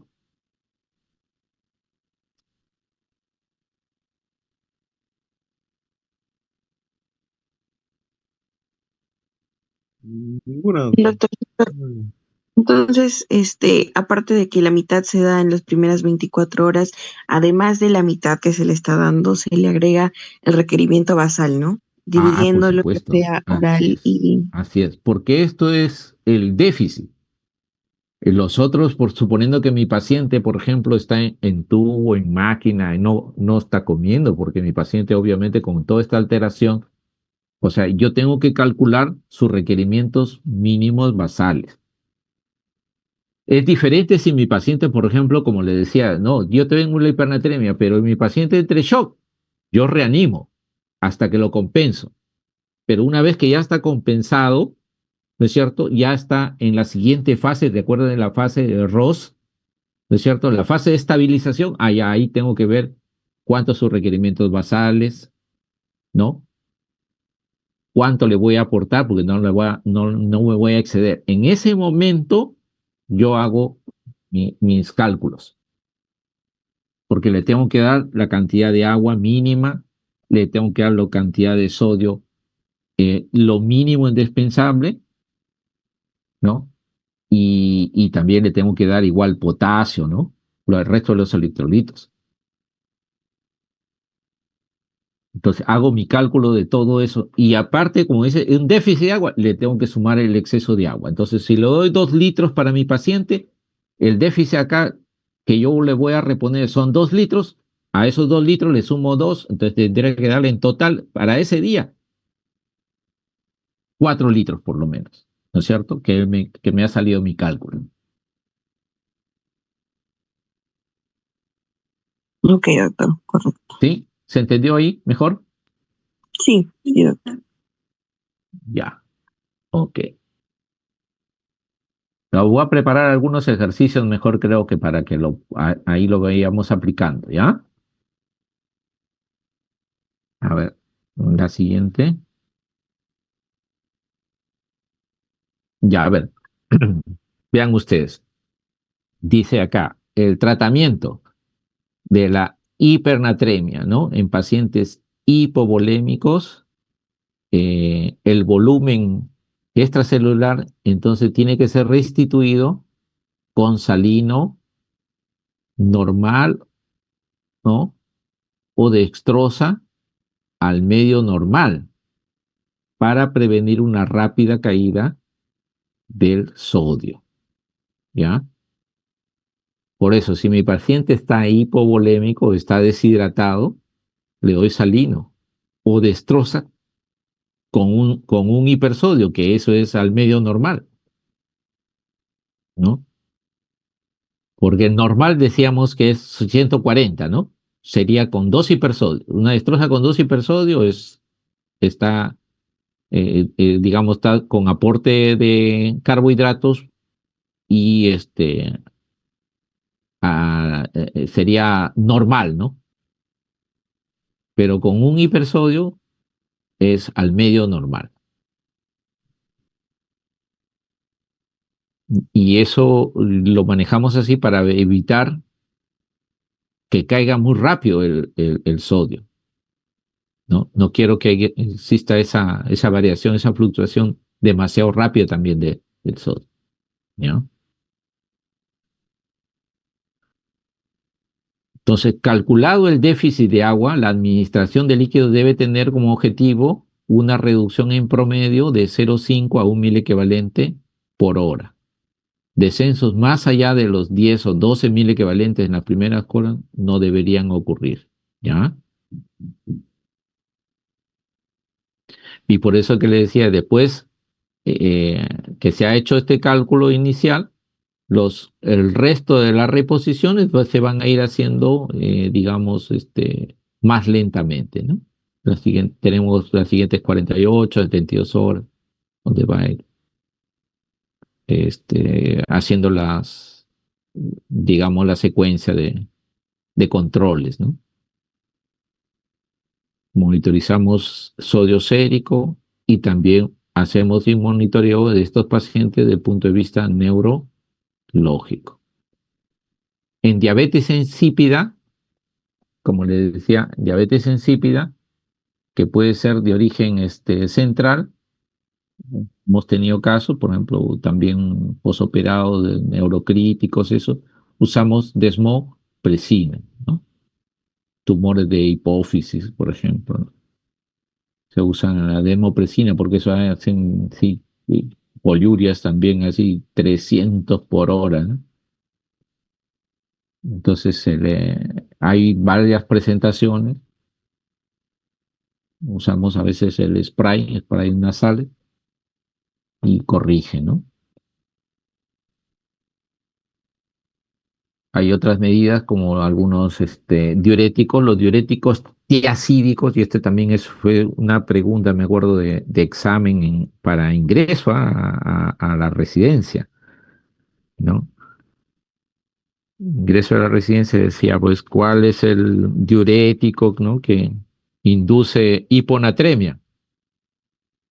La respuesta era hidroclorotiazida, ¿no? Entonces, si tengo un paciente con hipernatremia y podría darle una tiacida, ¿no? Que finalmente va a ayudarme a corregir un poquito lo que es el exceso de sodio, ¿no?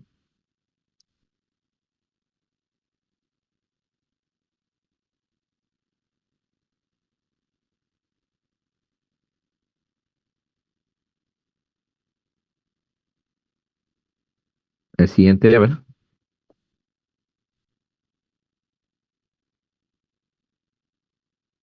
a ver, acá tenemos también dos casos, a ver, dos casitos. Tengo un paciente anciano, vean ustedes, con cuadro diarreico, una diarrea profusas, y de pronto le tomo un análisis sérico de sodio, 152 miliequivalente. El nitrógeno ureico y la creatinina también se elevan rápidamente.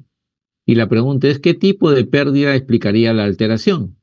Bueno, ahí está la respuesta ya. Nos ha ayudado acá. ¿Mm? Con la diarrea se pierde agua y se pierde también electrolitos, en ese caso el sodio también, ¿no? Y lo más probable es que sea una diarrea más acuosa, porque pierde predominio de agua libre, ¿no? Y eso a veces es frecuente, porque el anciano muchas veces hasta tiene dificultades para deambular o para comunicarse, y a veces son esos pacientes que están en las salas comunes, ¿no? Y no tienen agua porque inclusive hasta ni tienen la sensación mucha de sed, ¿no? Entonces dejan de tomar líquidos y finalmente son los que más fácilmente se descompensan, ¿no? Son muy frágiles. Y ya nos damos cuenta cuando hace el trastorno del sensorio, ¿no? Le pedimos los análisis y tenemos los análisis que los mencionan, ¿no? Se altera el sodio, la urea, la creatinina, ya nos está haciendo compromiso renal porque la deshidratación, ¿no? Recuérdense que en hipernatremia hay déficit de agua, o sea, este paciente está deshidratado, ¿no? Está deshidratado. Entonces hay que corregir.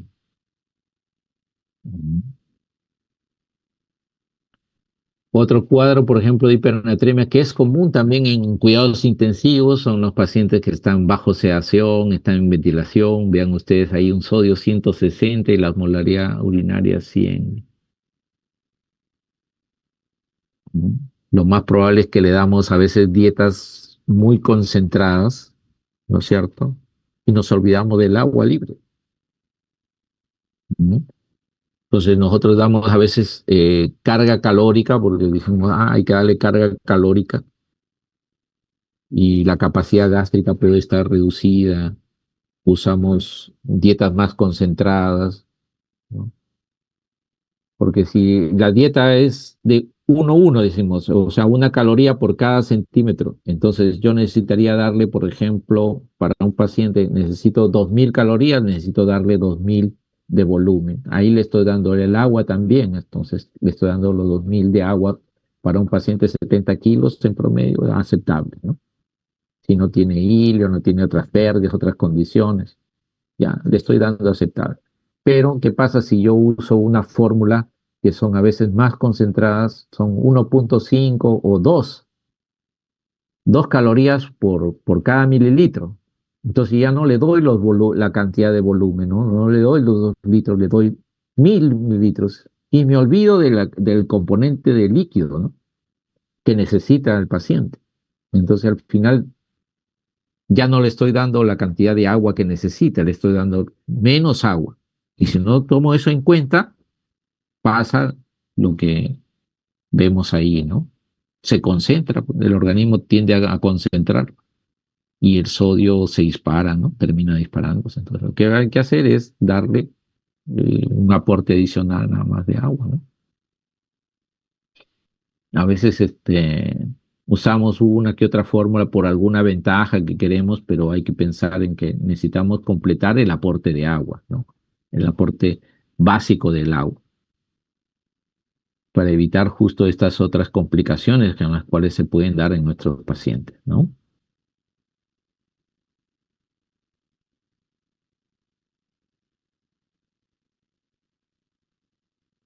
A ver,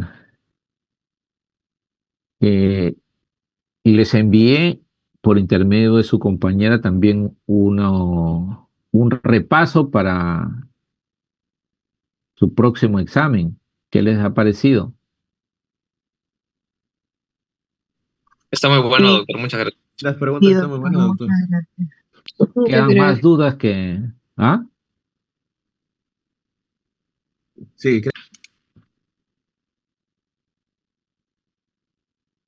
Bueno, casi todo lo hemos mencionado, ¿ah?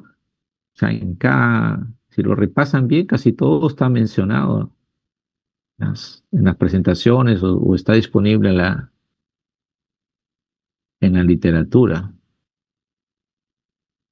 ¿Mm? No va a haber tantos ejercicios así de detalles, pero pues, si quieren usar una calculadora, pero generalmente van a ser así, rápido, de una lectura y rápido. No va a haber nada que escribir, solamente marcar nada más, ¿no?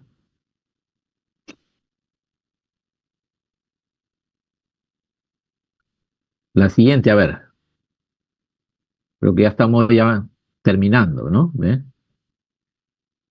Bien, ustedes, el padre de la medicina, pues es Hipócrates, ¿no? Ya lo saben. Dice, el médico trata, pero la naturaleza sana. Es un sabio mensaje que nos dejó Hipócrates. ¿Mm? Famoso padre de la medicina,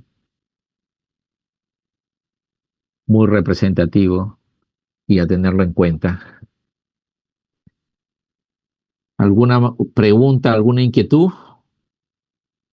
Doctor, una pregunta, pero por curiosidad. Cuando ocurrió lo que ocurrió con el suero fisiológico de Medifarma hace unos meses, Ajá. eh, lo que pasó fue que, o sea, se suponía que tenía que, o bueno, se supone que el cloruro de sodio al 9 es un cristaloide, entre comillas, eh, equilibrado, ¿no?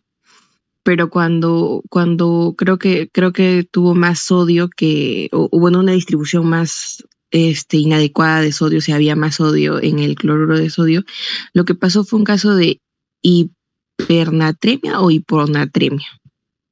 Ya, Al dárselo al hipernatremia reportaron. hipernatremia. Sí. Nunca hubo, yo tampoco tengo el detalle, pero nunca hubo eh, o por lo menos no la vi, digamos, el reporte que nos decía exactamente cuánto de sodio trajo, ¿no? O le pusieron. Hubieron varias versiones que mencionaron que unos trabajadores fueron los que, digamos, incumplieron ciertas normas, ¿no? Porque se supone que todos esos productos deben pasar por varios filtros, o sea, varios controles de calidad, ¿no? Entonces, esos controles fueron prácticamente omitidos y pasa dentro cuando hay los errores, pues, ¿no? Cuando no se tiene un checklist que se llama, ¿no? Una secuencia de pasos que te tienes que seguir y quieres omitir uno, sucede eso, ¿no? Que por saltar mm, te pasa esas situaciones y lo más probable es que no se le puso la cantidad que debía o por error le pusieron pues doble, qué sé yo, la cantidad, ¿no?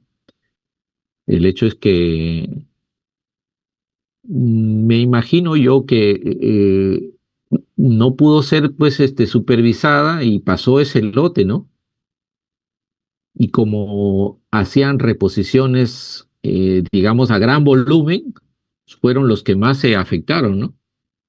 Porque recuerden que nosotros usamos soluciones bien concentradas de sodio.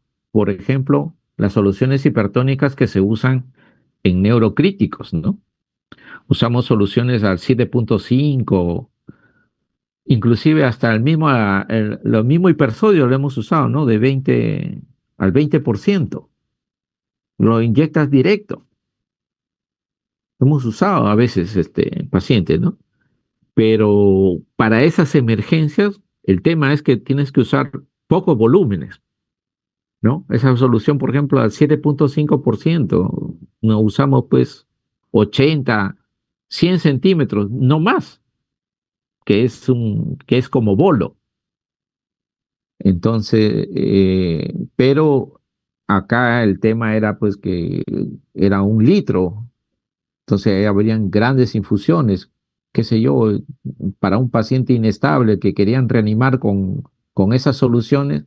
Finalmente, si su función renal estaba comprometida, terminaba en esa situación, porque le decía yo, el exceso de sodio finalmente le va a dar más trabajo a quién, al riñón, para eliminar el exceso de sodio. Sí, doctor. Por ejemplo, cuando yo estuve escuchando la noticia en esa oportunidad, mencionaban, por ejemplo, en realidad, por lo que yo entendí, fue un descuido de todos realmente, incluso de los mismos médicos. Por ejemplo, cuando estaba, o sea, mostraron un caso, por ejemplo, un caso de un paciente que estaba en una clínica, le llegó el lote y el paciente pues fue tratado para una cirugía menor y por hidratación le pusieron cloruro de sodio. Entonces el paciente pues estaba ahí pos cirugía, estaba en el postoperatorio y los que lo evaluaban veían pues que estaba así medio adormecido, no medio, parecía somnoliento y decían ¿qué pasó? Pero decían no, seguro ya se va a despertar, ¿no? Es la anestesia. Y y en ese proceso no despertaba y pues no le evaluaron adecuadamente.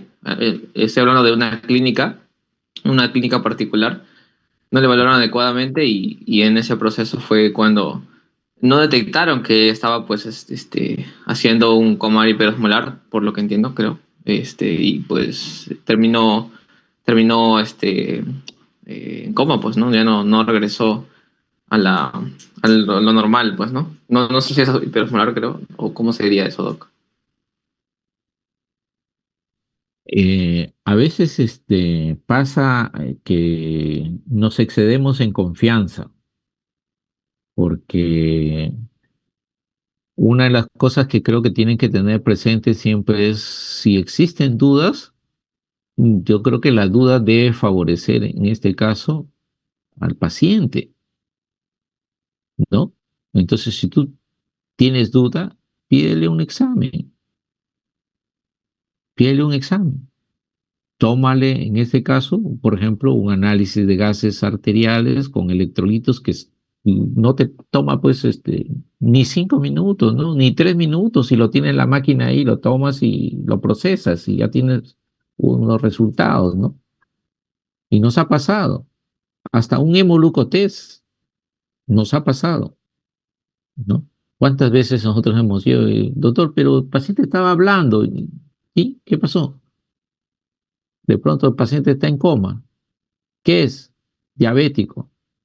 ¿Y qué medicina? ¿Le ha puesto insulina? No, no, no, no le hemos puesto nada. ¿Nada? ¿Cómo que no le ha puesto nada? Sí, no, es que está sin comer, está en ayunas por lo que... ¿Qué ha hecho ese paciente? Hipoglicemia, tómalo nuevo usted. 40, ¿no? Entonces, cosas como esas lo van a ver y lo van a pasar, ¿no? Y tienen que estar atentos a todas esas situaciones, ¿no? Y es mejor pues tomar los exámenes. Hay muchos casos que, como les conté, creo que en alguna oportunidad me pasó eso viajando también, ¿no? Miren, algo simple, ¿no? Como la prueba, o si no, piénsalo y haz, porque también a veces la prueba terapéutica te favorece. Por ejemplo, hemos tenido yo una vez, me llamaron también igual a una clínica, ¿no? Oye, el hemoglucotest no funcionaba el equipo de hemoglucotest. Oye, hagamos la prueba, pásale, pásale destroza 33 y evalúa la respuesta, ¿no? Como prueba terapéutica también, porque es mejor que la hagas y, digamos, tengas un parámetro que finalmente no sepamos, ¿no? Ujú. Lo dejan pasar, imagine una hipoglicemia, se me pasa una hipoglicemia, o sea, mayor daño, ¿no? Un daño neurológico. Lo mismo, alguna alteración electrolítica que deba corregirse, ¿no? También. Y no hace mucho no ha pasado, ¿no? Tenía de pronto un paciente que estaba así, con trastorno del sensorio, pero ayer estaba hablando el paciente, sí, ¿qué pasó? A ver, tomémosle los gases, pues, porque, ¿no? Pero está en ventilador, no tiene oxígeno, sino que no respira y está muy débil, así, pero a ver, vamos. Entonces vemos, el sodio está bajo. ¿Y qué pasó? La solución es hipocótica. Entonces, por la hiponatremia hizo trastorno del sensorio. Mejoramos eso, el paciente despertó, te da la mano, todo, ¿no? Entonces, esas cositas van a pasar, ¿no? Pero eso hay que estar atento o hay que sospecharlo y hay que pedir, como digo, algunos exámenes para corroborarlo, pues, ¿no? Y hacer después, de acuerdo a eso,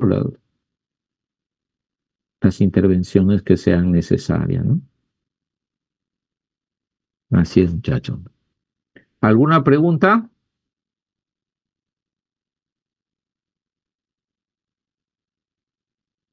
Por mi parte no, Doc, muchas gracias. Ujú. ¿Entendieron los ejercicios, ¿no? Para el cálculo de los déficits de agua, las correcciones.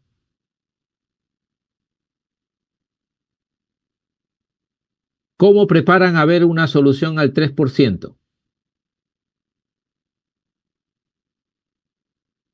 ¿Mm?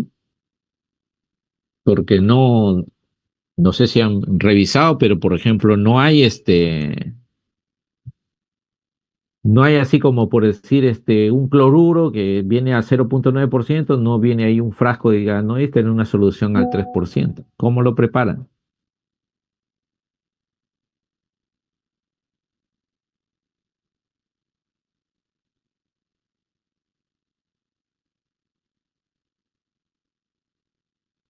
Con agua destilada y cloruro de y sodio. Ya. ¿Y has hecho el cálculo con cuánto? Porque eso sí. Ujú. ¿Cómo harías el cálculo? O sea, cuánto de agua destilada y cuánto de las ampollas de hipersodio, porque las ampollas de hipersodio son al 20%, ¿no? Entonces tendrías que diluir una cantidad de ampollas y el resto lo diluyes pues en el agua destilada y ahí tienes tu solución al 3%. Ujú. Sí, está bien. Eso es una forma.